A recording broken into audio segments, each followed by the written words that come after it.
Today's Cowboys Report is presented by LinkedIn Talent Solutions. The Cowboys may be hiring some new people soon, probably a quarterback and maybe head coach as well. And if you're hiring for your small business, you need to be using LinkedIn. Post your job for free over at linkedin.com/NFL Daily. We begin with the Dak stuff, right? I mean, that makes sense. What else are we going to talk about? Prescott, as I'm sure most of you know, suffered a thumb injury week 1. I was in shambles when that news broke live during last night's watch party. It is reportedly a fracture of the thumb. He will need surgery to fix the injury, and he's going to miss 6 to 8 weeks. That's a rough timeline. I do recall Drew Brees coming back from a thumb injury, cost him 5 weeks, but he had a tough time gripping that football when he did come back here.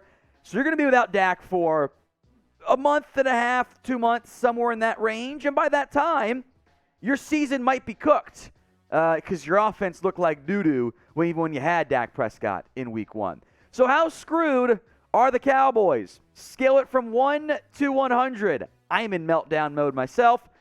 Sound off in the comments. I'm at like 100, guys. I am not recovered from the shambles I was in last night. This is a disaster for Dallas. I guess it's better it's not season ending, although I can totally see a scenario in which the Cowboys are like, maybe 1-7 at the bye, 2-5 if you're lucky. Then Dak comes back and you win 5 or 6 games and you come up short in the postseason, but you win a bunch of games as Mike saves his job and now you're at a good draft spot. It's kind of like another bad outcome there. Here's the games you might be without your franchise quarterback.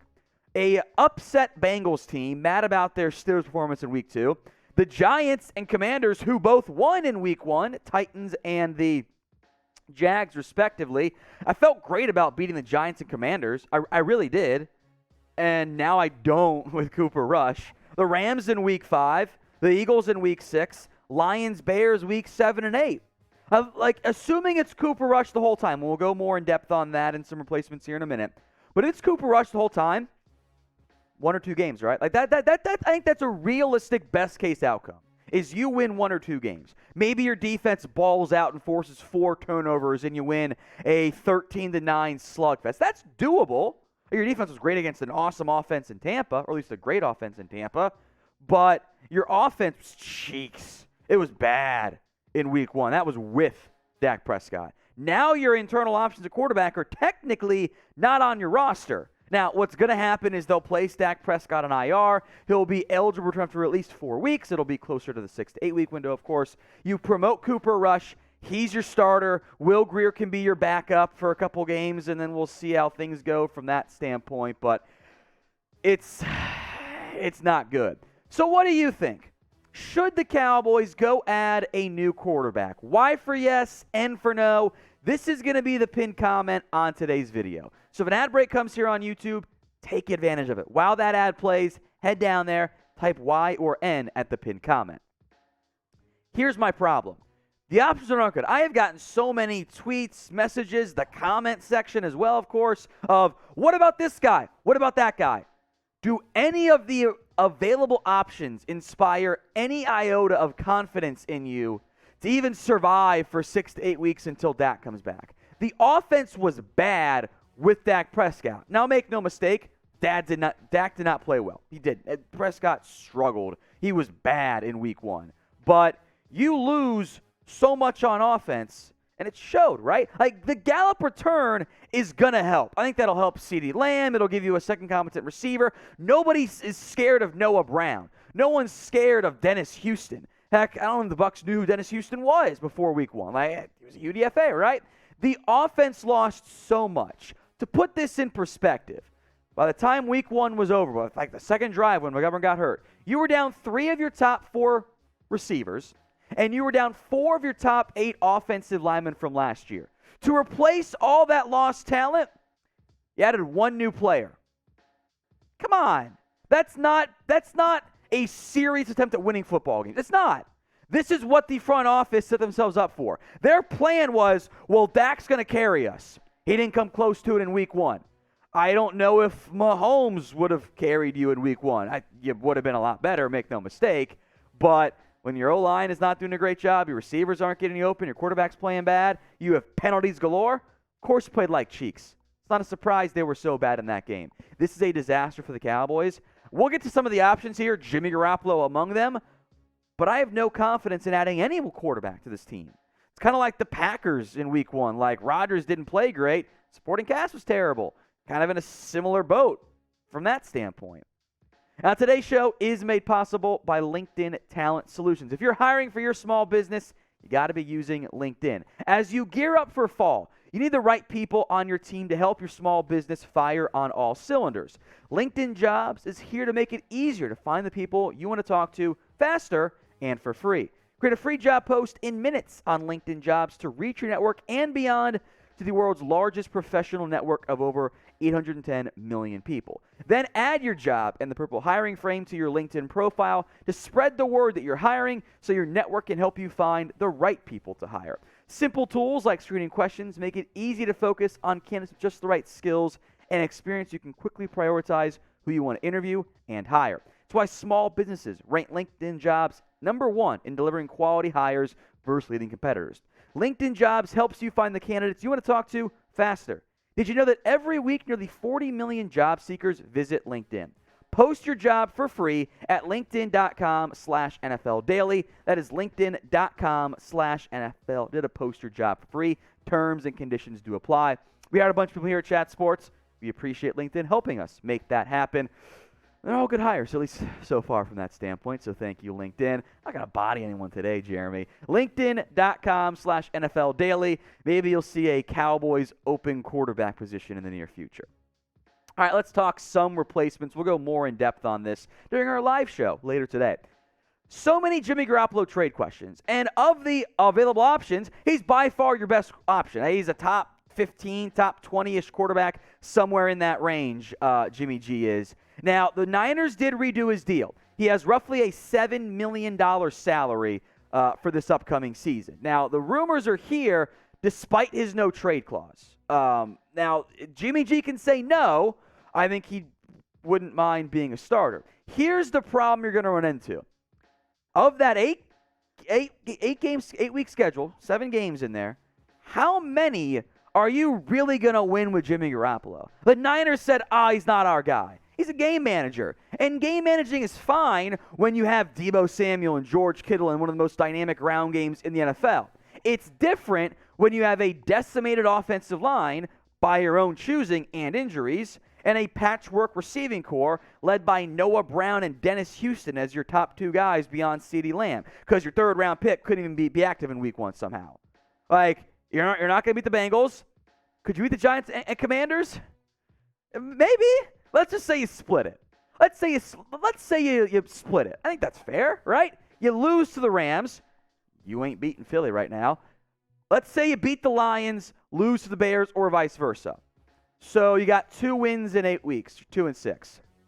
And you traded a pick, and probably a decent pick since, maybe the Niners aren't sold on Trey Lance. So why are you moving assets to win 2 games? You going to win 7 down the stretch to make the postseason?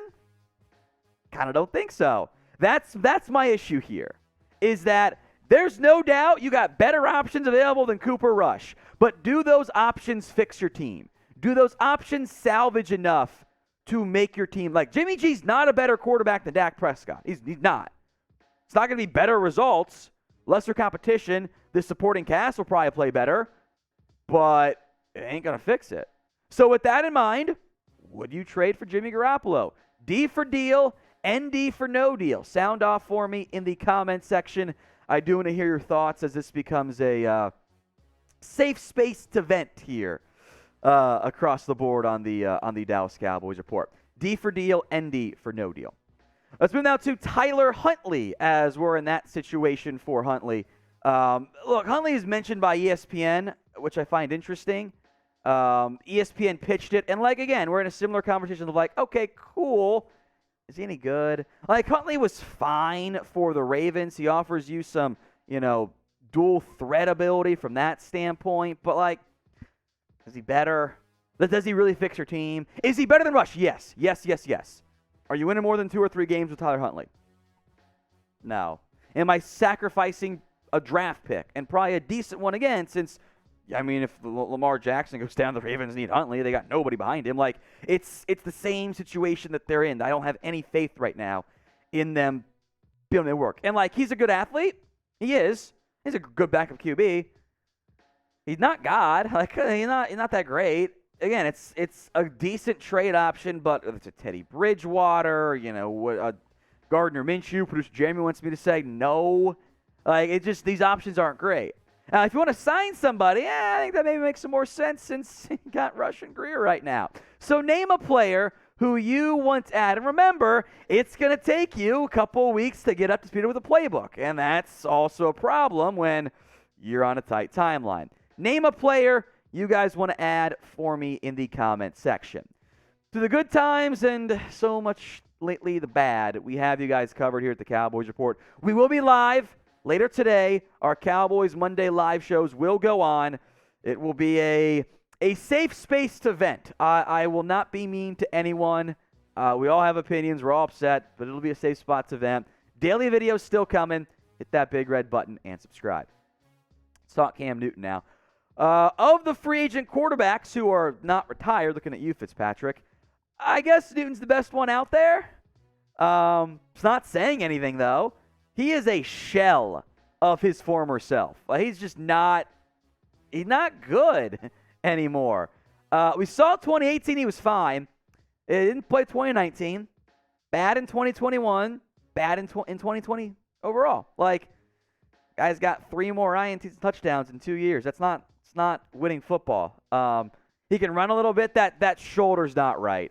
That shoulder for Cam Newton is not healthy at all. I know he's a household name. He's, again, are you going to win more than 2 games? If you're only winning 2 games, what's the point? Just roll with what you got, I guess, which is Cooper Rush and Will Greer, which, to be clear, despite Rush somehow winning that Vikings game, well, now that supporting cast that won you that Vikings game isn't really there anymore because the Cowboys like, let's get worse and see if we're better because that's how, opposite day shit works. Yeah. Quarterback's a huge concern on top of all your other concerns outside of handing it off to Zeke and throws to Dalton Schultz. It's a problem for this team at this point. It's not in a good situation. And if you want help, I get it. It makes sense to explore adding options. So I want your opinion. How do you want to get quarterback help? Type T for trade, F for free agency, or P for the practice squad, which is basically doing nothing and just saying, you know what? Do it with Rush and Greer. And if you tank, you tank. I don't think that's the worst outcome at this point for the Cowboys because it's not just Dax that is hurt or playing poorly, as we'll get into here in just a second. Let's talk more injuries. Connor McGovern, high ankle sprain. He's going to miss several weeks. I mean, I watched Matt Farniok just not do a good job last night. Tyron Smith played well, or at least good enough, but like that O-line, the pocket was just getting pushed over. Like there's no room in that pocket for Dak and now for Rush and potentially Greer either. He's going to miss several weeks. I don't think Jason Peters is ready yet. Do you even want to move Tyler Smith right now? It's a problem here. It's Matt Farniok, I guess, and that's gross. Adding things worse defensively, Jaron Kearse, knee injury. Cowboys think it's only a knee sprain, but we'll see on that front. Again, I do not trust them for injuries. They ruled Dak Prescott questionable to return, and his thumb needs surgery. So, I mean, I don't trust them with what they say the injuries are too often. Terrell Basham looked bad. He was like hobbling off the field, needed assistance. Might only be a bad contusion of the thigh, which, a deep thigh bruise would certainly not be fun. But we'll see on the Basham front. Early returns might be okay there. But McGovern and Kearse, a bit more concerning there. If you have thoughts, concerns, meltdown takes, hit me up on Twitter at WhatGoingDowney.